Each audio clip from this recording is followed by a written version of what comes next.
করেন সাবেক আহ্বায়ক নিশিত আমাদের মাঝে উপস্থিত হয়েছেন, তাকে ধন্যবাদ অভিনন্দন জানাচ্ছি।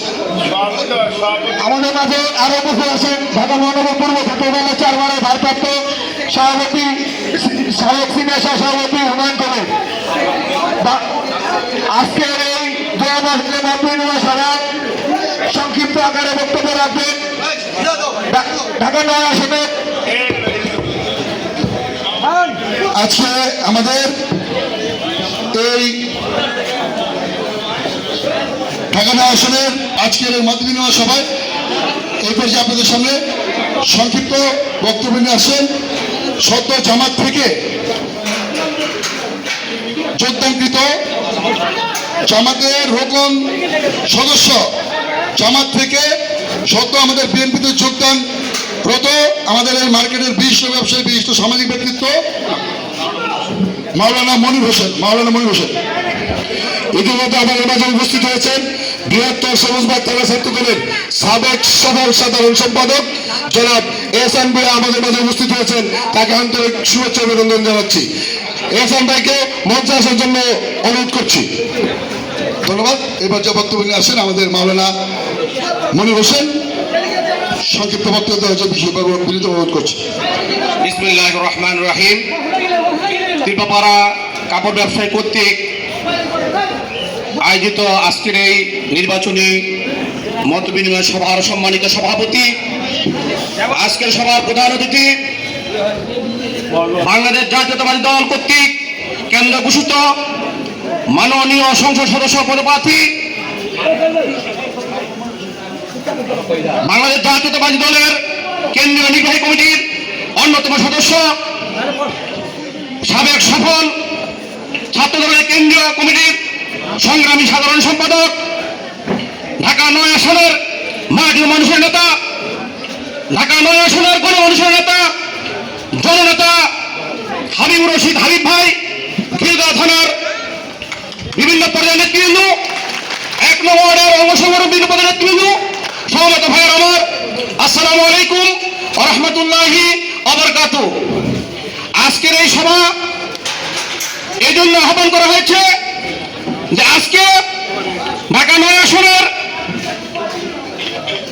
মাননীয় সংসদ সদস্য জনাব হাবিবুর রশিদ হাবিব ভাইয়ের নির্বাচনে তাকে বিপুল ভোটে বিজয় করার লক্ষ্যে আজকে এই সভা।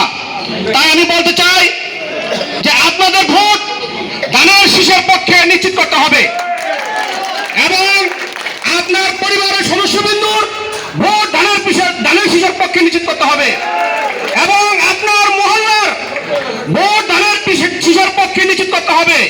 আপনাদের ওয়ার্ডের ভোট ধানের শীষের প্রার্থীর পক্ষে নিশ্চিত করতে হবে এবং হিন্দু, বৌদ্ধ, খ্রিস্টান, মুসলমান সকল ধর্মের ভোট ধানের শীষের পক্ষে নিশ্চিত করতে হবে এবং দলমত নির্বিশেষে সকলের ভোট ধানের শীষের প্রার্থী জনাব হাবিবুর রশিদ হাবিব ভাইয়ের পক্ষে নিশ্চিত করতে হবে। তাই আমি বলতে চাই আজকে আপনারা সবাই হাবিব ভাই হয়ে যাবেন, ধানের শীষের প্রার্থী হয়ে যাবেন। আপনারা ঘরে ঘরে গিয়ে হাবিব ভাইয়ের মেসেজ পৌঁছে দিবেন, হাবিব ভাই ভালো লোক, হাবিব ভাই পরিচ্ছন্ন রাজনীতিবিদ। তাই আপনারা হাবিব ভাইকে বিপুল ভোটে যদি নির্বাচিত করেন তাহলে এই ঢাকা 9 আসনের তিনি অধিকার প্রতিষ্ঠার জন্য সংসদে কথা বলতে পারবেন, এই এলাকার উন্নয়নের জন্য তিনি সংসদে কথা বলতে পারবেন, তিনি ঢাকা 9 আসনের মানুষের কল্যাণের জন্য তিনি সংসদীয় কথা বলতে পারবেন। তাই আমার বক্তব্য আমি দীর্ঘায়িত করছি না, বিভিন্ন পর্যায়ের নেতৃবৃন্দ এখানে আছে, তাই কথা বলেই আমার সংক্ষিপ্ত বক্তব্য শেষ করছি। আসসালামু আলাইকুম ওয়া রাহমাতুল্লাহি ওয়া বারাকাতুহু। আমি বাংলাদেশ জামাত ইসলামের একজন রোকন ছিলাম দীর্ঘদিন। তা আমি গত 11 ডিসেম্বর মুন্সিগঞ্জ জেলার সিরাজদি খান থানার আমি জামাতের যে কার্যক্রম এগুলো আমি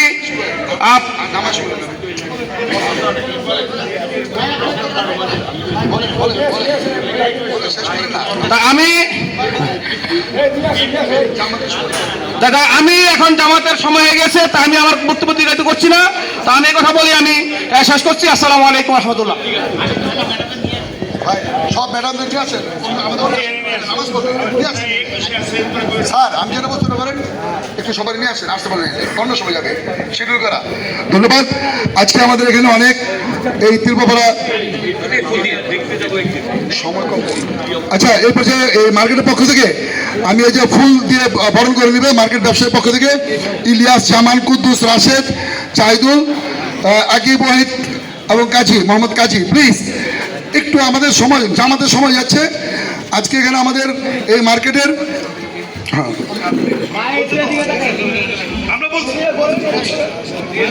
আমরাও বলছি আমাদের রাস্তা থেকে সরো। আমাদের এখানে এই মার্কেটের অনেক বিসমিল্লাহির রহমানির রহিম। সম্মানিত উপস্থিতি, আপনারা যারা আজকের এই মার্কেট সমিতি ব্যবসায়ী নেতৃবৃন্দ এবং ব্যবসায়ীরা যারা উপস্থিত রয়েছেন তাদেরকে আমি অনেক অনেক কৃতজ্ঞ জানাচ্ছি এবং সালাম জানাচ্ছি। আসসালামু আলাইকুম ওয়া রাহমাতুল্লাহি ওয়া বারাকাতুহু। আমাদের এখানে জমিয়ত উলামা ইসলামের মহানগর সভাপতি মাহবুব আলম ভাই আছেন, আমাদের মহানগর বিএনপির সাবেক যুগ্ম আহ্বায়ক ইউনুস ভাই আছেন, এই ওয়ার্ড আমাদের থানা বিএনপির অন্যতম যুগ্ম সদস্য সচিব মামুনুর দাকন আছেন, অন্যতম যুগ্ম মহানগর যুবদল সাবেক সাংসদ সম্পাদক জামিল রহমান নয়ন, আমাদের এই ওয়ার্ড বিএনপির সভাপতি এম জামান ভাই, আমাদের এই সাধারণ সম্পাদক হুমায়ুন কবির, আমাদের জনির সম্মানিত পিতা ইব্রাহিম ভাই, ইয়াকুব ভাই আছে, ইয়াকুব কাকা আছেন, অন্যান্য অনেক সব নেতৃবৃন্দ আছেন। সবার প্রতি আসলে নাম বললে নামাজ ধরতে পারবো না। আচ্ছা, জয়দেব সহ অনেক নেতৃবৃন্দ আছেন, সবাইকে আমি কৃতজ্ঞতা জানাচ্ছি। আসলে 12ই ফেব্রুয়ারি যে নির্বাচনে আমরা যাচ্ছি এটি সাধারণ নির্বাচন না। এই একটি নির্বাচনের জন্য আমাদের প্রায় 16-17 বছর অপেক্ষা করতে হয়েছে। এই নির্বাচনের জন্য আপনার আমার সন্তান যে জনির বাবা এখানে বসে আছে তার সন্তানকে শহীদ হতে হয়েছে। এরকম হাজার হাজার নেতাকর্মীরা শহীদ হয়েছে। জুলাই আগস্ট গণ অভ্যুত্থানে ছাত্র জনতা শহীদ হয়েছে, হাজার হাজার ছাত্র জনতা মারা গিয়েছে, শহীদ শরীফ ওসমান হাদি সহ সবাই মারা গেছে শুধুমাত্র এই নির্বাচনটাকে একটা গণতান্ত্রিক একটি ভোটাধিকার বাংলাদেশের জন্য। আপনাদেরকে আমাদেরকে তারা জীবন দিতে বলছে না, কিন্তু তাদের পরিবারের সদস্যরা আশা করে যে ভোট কেন্দ্রে আপনারা সর্বোচ্চ ভোট প্রদানের মাধ্যমে তাদের প্রতি আপনারা সম্মান দেখাবেন।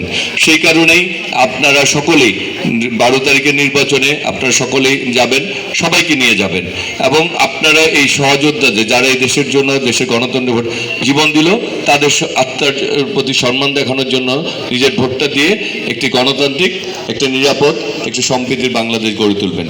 আর ঢাকা নয়ের আমরা যারা থাকি আমরা অনেক নাগরিক অধিকার বঞ্চিত।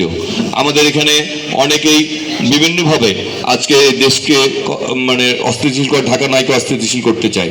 আমরা একটা কথা স্পষ্ট বলতে চাই, যারা এই এলাকার সাথে কিন্তু পার পাবে না। কারণ হচ্ছে আমার দলের বর্তমান চেয়ারম্যান জনাব তারেক রহমান বলছে যারা চাঁদাবাজ, যারা সন্ত্রাস করে, যারা দখলদারিত্ব করে তারা 1-2 বার পার পেতে পারে, কিন্তু তারা দীর্ঘমেয়াদী দল করতে পারবে না। শুধু দল না, তাদেরকে শাস্তির আওতায় আনা হবে। আর এটা অনেকে অনেক ত্যাগী হইতে পারে, কিন্তু তাদের দিয়ে যদি দলের ক্ষতি হয়, সমাজের ক্ষতি হয়, তাহলে তাদেরকেও আইনের আওতায় আনা হবে। সুতরাং আমাদেরকে আগামী দিনে একটি মাদক মুক্ত, চাঁদাবাজ মুক্ত, সন্ত্রাস মুক্ত এই ঢাকা নয় আমরা করতে চাই। এই এলাকার মানুষের নিরাপত্তা বিধান করতে চাই। তাহলে এবং দেশটাতে বেগম খালেদা জিয়া সহ শহীদ রাষ্ট্রপতি জিয়া রহমান আমাদের সকলেই এই দেশের জন্য, মানুষের জন্য জীবন দিয়েছে। আর আপনাদের সেই কারণে বলবো আপনার ব্যাপকভাবে কেন্দ্রে যাবেন। আর আমি আপনাদের এলাকার সন্তান, আমি বিএনপির জাতীয় নির্বাহী কমিটির সদস্য, একসময় ছাত্রদল কেন্দ্রীয় কমিটির সাধারণ সম্পাদক ছিল, ঢাকা মহানগর বিএনপির ভারপ্রাপ্ত সাধারণ সম্পাদক ছিলাম এবং প্রথম যুগ্ম অনেক পদে ছিলাম। কিন্তু সবচেয়ে বড় কথা হচ্ছে আপনাদের যে সমস্যা, সেই সমস্যাগুলো আমারও সমস্যা। আগামী দিনে আমরা যদি ঐক্যবদ্ধ থাকি, আমরা সবাই মিলে কাজ করি, তাহলে ইনশাল্লাহ আমরা এগিয়ে যেতে পারবো। সেই প্রত্যাশা